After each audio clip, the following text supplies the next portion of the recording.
Car आप देख रहे हैं पंजाब केसरी टीवी। मैं हूं मैनपाल कश्यप।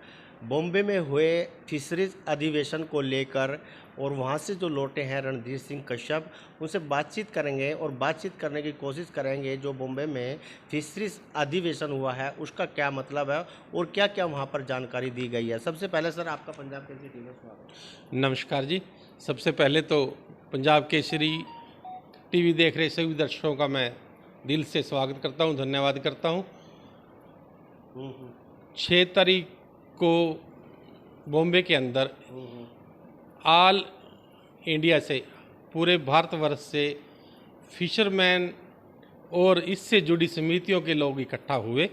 एक महासम्मेलन मुंबई में हुआ और जिसमें मुख्य अतिथि के रूप में मत्स्य प्रकोष्ठ के हमारे जो कैबिनेट मंत्री पुरुषोत्तम रूपाला जी मुख्य अतिथि के रूप में आए और भी मौजूदा वहाँ से विधायक, मंत्री और काफ़ी संख्या में गणमान्य व्यक्तियों ने भाग लिया और 26 स्टेटों से फिशरमैन और फिश से जुड़े लोग, फिशक का काम करने वाले लोग इस सम्मेलन में पहुँचे और एक दूसरे से सबने जानकारियाँ साझा की और वहाँ पर स्पेशल केंद्रीय मंत्री पुरुषोत्तम रूपाला जी ने यह जानकारी दी कि 2014 से पहले भारत में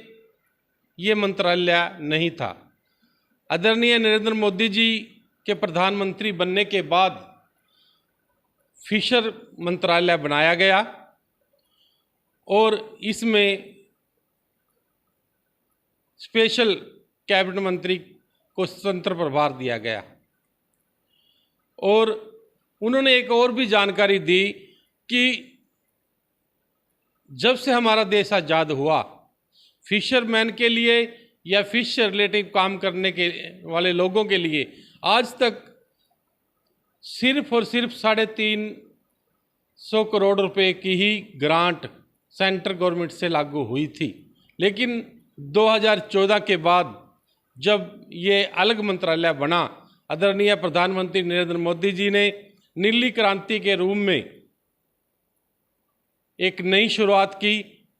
जैसा कि आप जानते हैं, इससे पहले हरी क्रांति, फिर हर्ष क्रांति और फिर नीली क्रांति के रूप में इस व्यवसाय को देखा गया और पहले 20,000 करोड़ का बजट इस मंत्रालय को दिया गया इससे रिलेटिव लोगों को आगे लाने के लिए और इस काम को बढ़ावा देने के लिए। उसके बाद 6,000 करोड़ रुपए का फिर एक बजट आया, फिर उसमें 6,000 करोड़ रुपए फिशरमैन सेल को दिए गए। उसके बाद अभी पिछले दिनों मंत्री जी ने बताया कि आदरणीय हमारी वित्त मंत्री जी ने 6,000 करोड़ रुपए का और बजट इसमें दिया।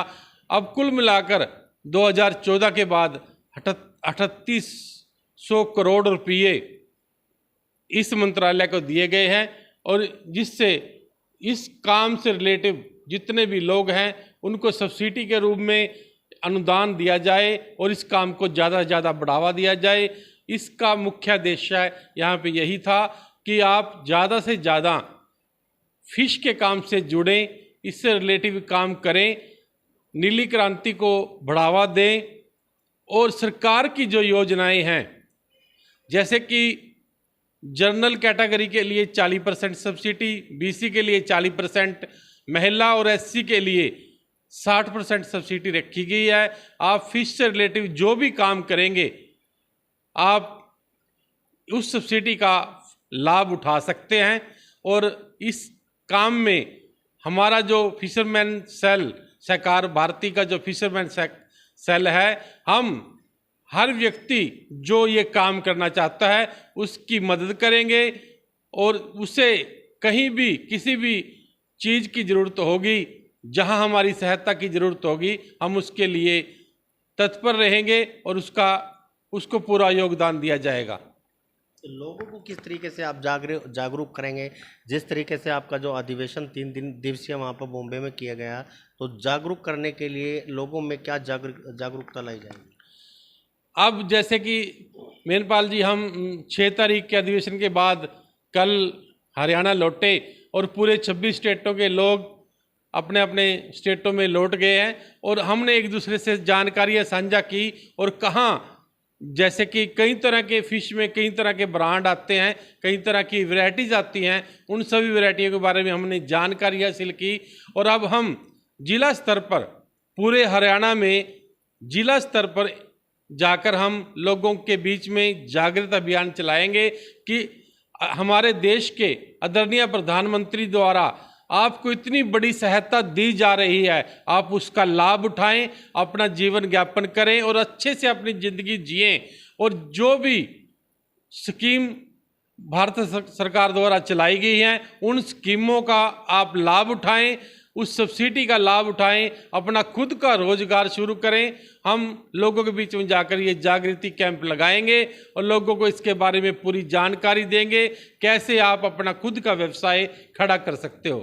इस कार्य को शुरू करने के लिए लगभग कितना खर्च आएगा? सरकार की तरफ से क्या अहम योगदान रहेगा इस कार्य में? जैसे कोई भी साथी कोई भी हमारा फिशरमैन मान लो फिश फार्म लगाना चाहता है, 1 एकड़ से लेके चाहे 100 एकड़ तक लगाए, जो भी पर एकड़ उसका चाहे वो लीज पे ले या खुद की लैंड हो, जो भी खर्चा आएगा उस खर्चे में जो भी सब्सिडी के रूप में इसको सहायता दी जाएगी। और उसके बावजूद भी अगर और भी जरूरत पड़ी तो उसको लोन के रूप में भी सहकार भारती उसकी मदद करेगी। उसके बावजूद भी उसको रख रखाव के लिए, उसके खाद बीज के लिए, जो भी फीड के लिए जो भी खर्चा गया उसका भी अब नई शुरुआत, जैसे किसान क्रेडिट कार्ड था, अब फिश क्रेडिट कार्ड भी शुरू किया गया है सेंट्रल गवर्नमेंट द्वारा। और उसका भी ज़्यादा से ज़्यादा फिशरमैन जो भी साथी हैं इसका लाभ उठाएं और क्रेडिट कार्ड के रूप में भी आप अपना काम, अपने व्यवसाय को बढ़ा सकते हैं। बिल्कुल, आप देख सकते हैं रणधीर कश्यप हैं जो 3 दिन का जो अधिवेशन बॉम्बे में किया गया था, 1 दिन का, तो वहाँ से लौटे हैं। उनका बिल्कुल साफ तौर पर कहना है जो फिशरीज का जो कार्य करना चाहते हैं उनके लिए सरकार की तरफ से अनुदान राशि भी दी जाती है और ताकि वे अपना स्वयं रोजगार चला सके। मेरे सहयोगी अमित के साथ मैनपाल कश्यप, पंजाब के GTV इंद्री। हमसे जुड़े रहने के लिए हमारे YouTube चैनल को सब्सक्राइब करें और नई वीडियो की नोटिफिकेशन के लिए बेल आइकॉन को दबाएं। अगर आप ये वीडियो Facebook पर देख रहे हैं तो लाइक जरूर करें और ज्यादा से ज्यादा शेयर करें। धन्यवाद।